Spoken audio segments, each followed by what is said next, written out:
Já pararam para pensar na incrível variedade de vida que existe no nosso planeta? De uma bactéria que a gente nem vê a uma baleia azul gigantesca. Como é que se começa a organizar tudo isso? É uma pergunta que, olha, intriga a ciência há muito tempo e hoje a gente vai mergulhar nessa resposta. A Terra é um verdadeiro mosaico de ambientes, né? A gente vê aqui desertos superáridos, oceanos profundos, florestas que parecem não ter fim.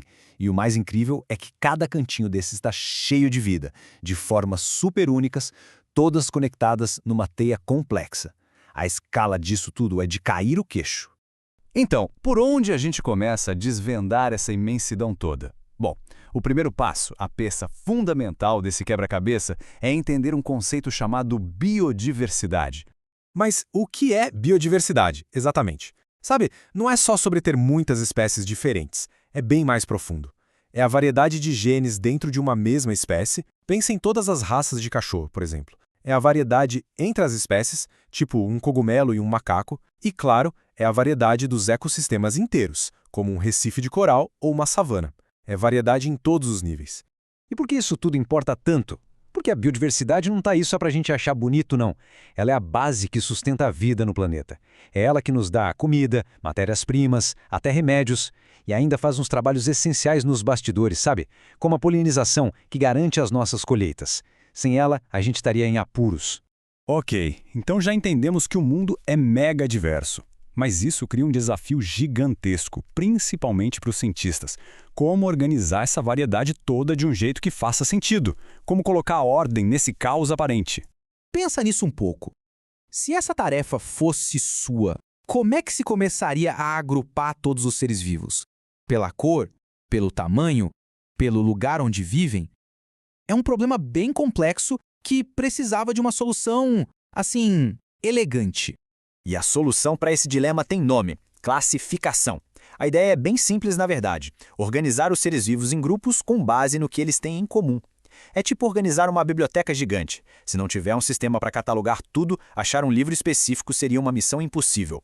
O gênio por trás do sistema que a gente usa até hoje foi um naturalista sueco chamado Carl Linnaeus, ou, como a gente conhece, Linneu. Lá no século XVIII, ele bolou um jeito lógico e estruturado de organizar a vida. Um método que, sem exagero, revolucionou a biologia para sempre.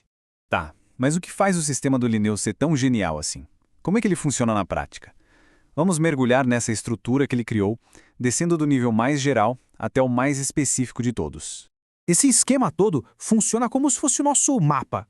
Imagina a classificação como um conjunto de caixas, uma dentro da outra, sabe? A gente começa com a maior caixa de todas, um grupo enorme e bem diverso, e vai abrindo caixas cada vez menores, com grupos mais e mais específicos e parecidos lá dentro.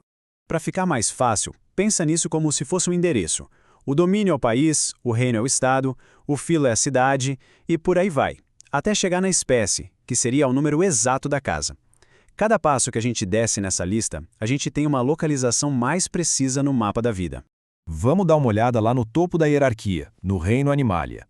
Aqui, o grupo é gigantesco. Inclui desde um cachorro e um leão, até um passarinho e um camarão. Eles parecem super diferentes, mas todos compartilham umas características básicas que definem eles como animais. Agora vamos pular lá para baixo, quase no final da lista. No gênero Canis, o grupo fica muito mais exclusivo. Aqui, a gente só encontra animais que são extremamente parecidos, como o cão doméstico e o lobo. A semelhança é óbvia, né? Isso mostra como a organização vai se refinando. E, finalmente, a gente chega na unidade mais importante de todas, a espécie. A definição-chave aqui é essa capacidade de se reproduzir e gerar descendentes que também sejam férteis. É isso que fundamentalmente une um grupo de organismos. É a base de tudo. Certo? Então já temos o sistema de caixas para organizar a vida. Mas isso levanta outra questão. Como dar a cada ser vivo um nome único, que um cientista aqui no Brasil e o outro lá no Japão possam entender sem nenhuma confusão? O Linneu percebeu que nomes populares como onça ou pardal criam uma confusão danada, porque podem se referir a bichos diferentes dependendo da região. A solução dele foi criar a nomenclatura binomial, que quer dizer, literalmente, sistema de dois nomes. Cada espécie ganha um nome científico oficial, com duas partes, que é o mesmo no mundo inteiro. Olha só a diferença na prática. A gente se chama de seres humanos, mas nosso nome científico é Homo sapiens. O animal que a gente chama de cachorro tem o nome científico de Canis lupus. O primeiro nome é local, pode variar. O segundo é preciso e universal. E para isso funcionar direitinho, existem umas regras bem simples, mas super importantes. São sempre 2 nomes. O primeiro, o gênero, começa com letra maiúscula. O segundo, com minúscula. É escrito em latim, por tradição, e sempre destacado no texto, ou em itálico ou sublinhado. Simples e muito eficaz. O resultado final de tudo isso é um sistema poderoso e preciso. Um cientista aqui no Brasil pode publicar um estudo sobre o Aedes aegypti e um cientista lá no Japão vai saber exatamente de que mosquito se trata, sem chance de erro. É a linguagem universal da biologia. Mas aqui vem um ponto que é fascinante. Mesmo com um sistema tão organizadinho, a natureza adora uma variedade. O conceito de espécie não quer dizer que todo mundo é uma cópia idêntica. Muito pelo contrário. Pensa na nossa própria espécie. As pessoas ao redor do mundo têm aparências super variadas. Altura, cor da pele, tipo de cabelo. No entanto, somos todos uma única espécie, Homo sapiens, porque podemos ter filhos férteis entre nós.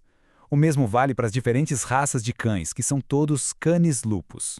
Então, a questão que fica é a seguinte: se todos os seres humanos, com toda essa nossa diversidade que a gente vê, compartilhamos um único nome científico que nos une, o que essa identidade comum nos diz sobre a nossa conexão fundamental?